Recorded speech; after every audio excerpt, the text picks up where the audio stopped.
Hello and welcome back to Ascending Without Wings. My name is Raina and this is your weekly reading for my lovely Gemini people. Please feel free to like, share or subscribe if that is what you wish to do. Just letting you know, I do have a page on Facebook and a website. The Facebook page is basically Ascending Without Wings Tarot on Facebook, and the website is Ascending Without Wings Tarot, Reiki, and Spirituality.com. I know it's a bit of a long one. First website I've ever created, so I apologize for the length. However, it's my own little masterpiece. And if you would like to purchase private readings, that is where you can do so. Or you can just send me an email to ascendingwithoutwings@gmail.com, and I will be able to make some arrangements for you then. I've been guided to make this offer at the moment where I'm quite happy to pull 3 cards and do a little mini 15 to 20 minute reading, which will basically be a voice recording that I would email you and a picture of the cards that you've gotten. And so just whatever I'm able to channel from those cards is what would come through. So if anybody is interested in that, send me an email with free mini reading in the subject, and I will get back to you as soon as possible. Up until the end of this month, I'm actually probably a lot more free than I will be for the rest of the year. I am a full-time student, so aside from this channel, whatever readings I may have, I need to organize my time.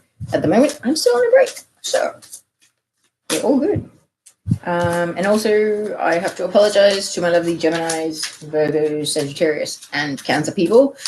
Last lot of readings I did not actually end up doing yours. So you guys are the first ones for this time around. So, and I've been getting 6 cards and then pulling 6 clarifiers to try and get as much info as I can.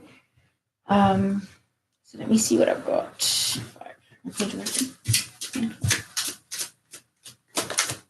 Okay, and also those of you who are not familiar with my style of reading or my readings at all, I invoke Arch Angel Michel for my readings, and I request that he use me as a microphone and puppet, basically, for these readings.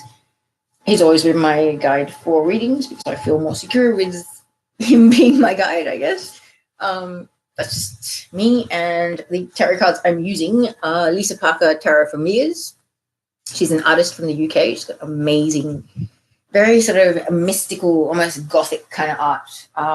Really beautiful stuff. LisaParker.uk, I'm pretty sure is her website. And this tarot deck is beautiful. They're brand new and they're kind of slippery. They're amazing. But like, just to give you an idea, that kind of imagery of that. Okay, I'll stop doing that. Okay.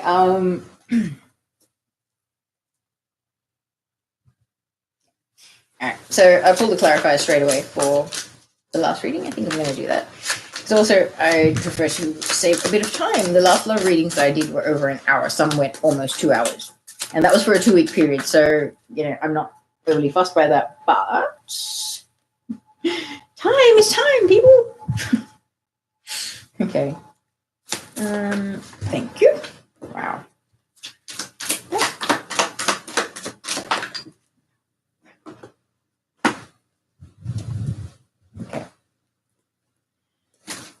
Okay, first of all, the top row of tarot cards, all correct? Are they all facing the right way and in the right positions? These clarifiers all in the right position. Should this be in reverse? Oh, God. Okay. And is this the clarifier for all this card? This is not all. All right, my lovely Geminis. Air signs.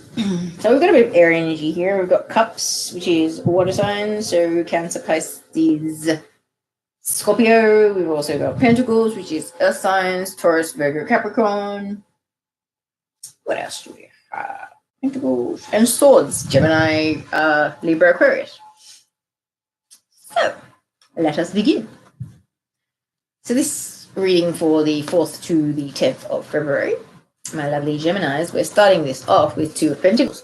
So 2 of Pentacles in the traditional tarot shows a person juggling 2 pentacles. So it's got the infinity symbol. So this could be about juggling 2 jobs, juggling 2 friends that might be a bit, tense around each other. Sometimes friends can get a bit territorial and a bit possessive as well. Is that, you met a new friend and you're getting along with them, you're spending a bit of time with them, and the friends that have been around might be feeling a bit like neglected, or like, hang on, how come they're more popular or whatever, that kind of energy. So there could be a bit of a balancing act, trying to sort of be like, well, I really enjoy hanging out with this person and we have so much in common and blah, blah, blah, it's so much fun. But then I need to sort of placate my other friends and keep them happy, so make sure I see them, once every whatever. And so it's a bit of a juggling act. And this could even be like family, there's family politics, there's personality clashes, things like that. People are quite touchy and a bit edgy these days as well, in general, with ascension happening. So it can be a bit tricky.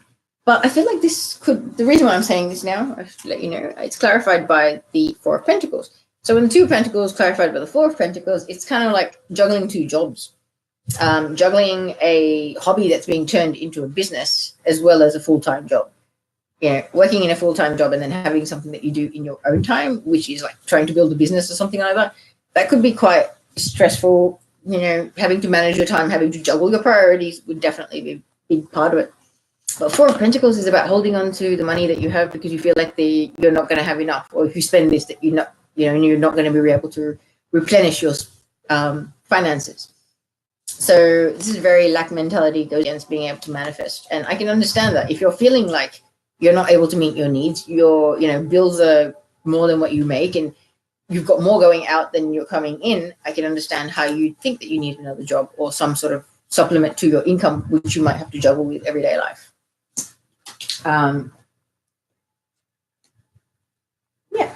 Definitely it could be like, two jobs, or even, two different projects that you're working on to try and get something off the ground. That might be, you might have a job, but then there's two other things that you think, okay, well, if I put some time and effort into this, I could get this off the ground and it could help me in the long run. It could be something I end up, doing myself, my own personal business down the line once it's sort of taken off. But at this stage, it's sort of quite early, I feel. Okay. So the next card we have is the Queen of Swords. I love this picture. Got the full moon right there, my friend. So it's a new moon. Today is the 5th here in Sydney. So on the 4th and the 5th has been the new moon. So the energy kind of plays out over 2 weeks. It is quite intense. It is a full moon in Aquarius. So I'm not sure if you might have Aquarius in your chart. That might actually apply. But I feel like this is something that's sort of you embodying this energy, or you or somebody around you embodying this energy between now and the full moon, which is in 2 weeks. The Queen of Swords, she's somebody, who's been through emotional things, but she hasn't healed them entirely. So she can be quite harsh. She can be quite brutal with her words. She can, her words are sort of laced with really painful emotion. I'm pretty sure people will know what I mean by that. Like, there are some people that are just bitter. Like, everything that comes out of them, you can tell they've been through so much emotional pain because everything that comes out of them is bitter and sort of very pessimistic and, doomsday. It's like, oh, everyone's just going to use and abuse you, that kind of attitude. But I feel like it's kind of like you're having a new beginning with that. So you're at the stage where you're actually healing. In these next 2 weeks, I feel like there's a lot of deep healing going on, because with that full moon is the one thing that really stood out for me. I feel like by the new moon, you've got some sort of a new beginning in this aspect where you've healed so much that you're going to kind of start embodying the King of Swords energy almost, where it's somebody that's able to rise above their emotions. They've healed them so they can speak of emotional things, but without some emotion in it.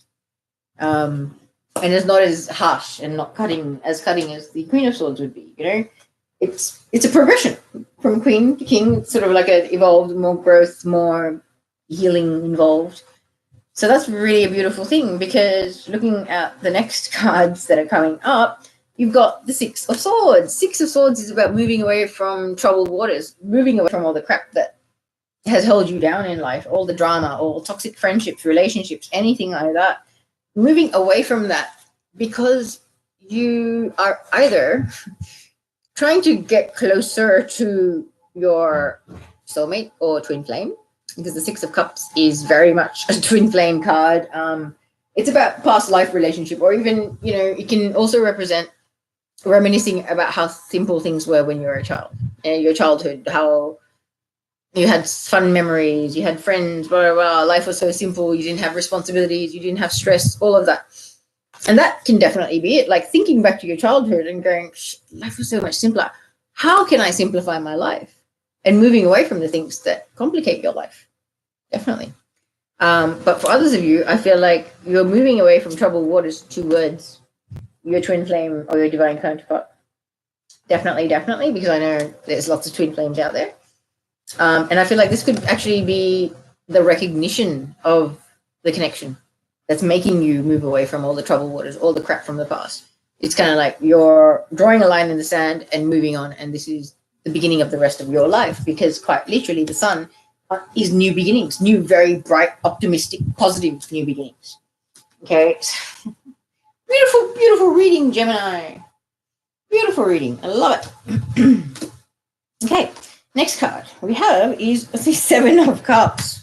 Be careful what you wish for, or, don't feel so spoilt for choice, because those cups have some not so positive choices in them. That card, the choose wisely card.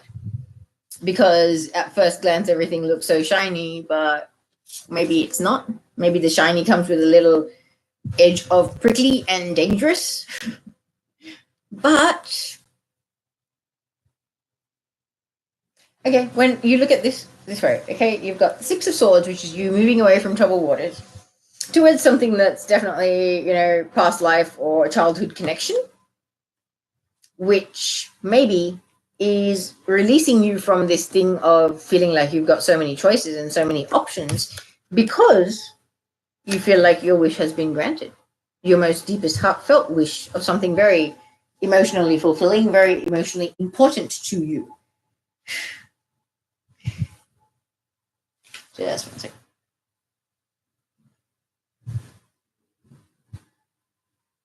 Okay, and this wish that's been granted, that's about to be fulfilled, brings the King of Pentacles, the divine masculine energy. Like, to me, King of Pentacles and Emperor, divine masculine. Empress, High Priestess, Queen of Pentacles, they're the divine feminine energies. As far as I'm concerned, that's kind of my vibe.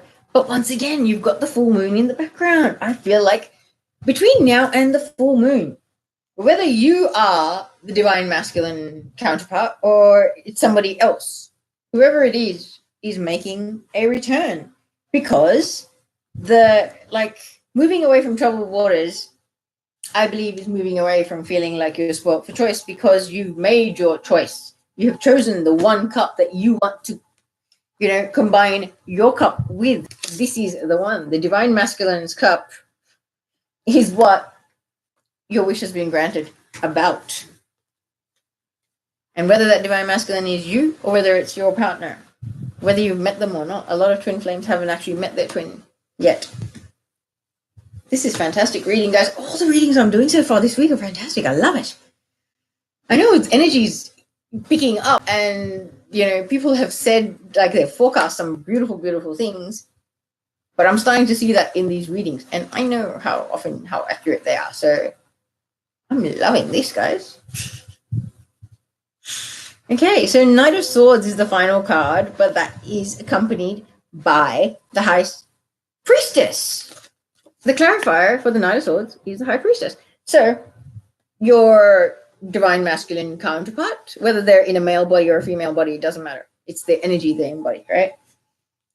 They're returning with their cup that is overflowing, because they can see that you're like the Knight of Swords. You're rushing in, speaking your truth, being your authentic self fearlessly and without caring, because Knight of Swords is also somebody that's gone through transformations. In the traditional tarot, Knight of Swords, on the stuff that's on the horse, you can actually see butterflies. And that's what I'm being reminded of right now, is that you've gone through such a massive transformation that you're in your divine feminine form. Your divine masculine, divine feminine, coming together, well and truly. Or this could just be you or another person that is very excited about sharing what they've learned and how far they've come. This could even be your divine masculine, channeling their Knight of Swords energy, because they are the King of Pentacles at heart. However, when they're coming towards you in a real hurry to try and share with you all of the experiences, all the evolution that they've gone through, and going, man, we knew each other before my ascension began, and oh Lord, I thought I was crazy a few times, and all of that stuff. We know what conversation will happen. Yeah, it's pretty. I like it, guys. I really do. I like this. Let me just see if there's any other messages. This could be quite short.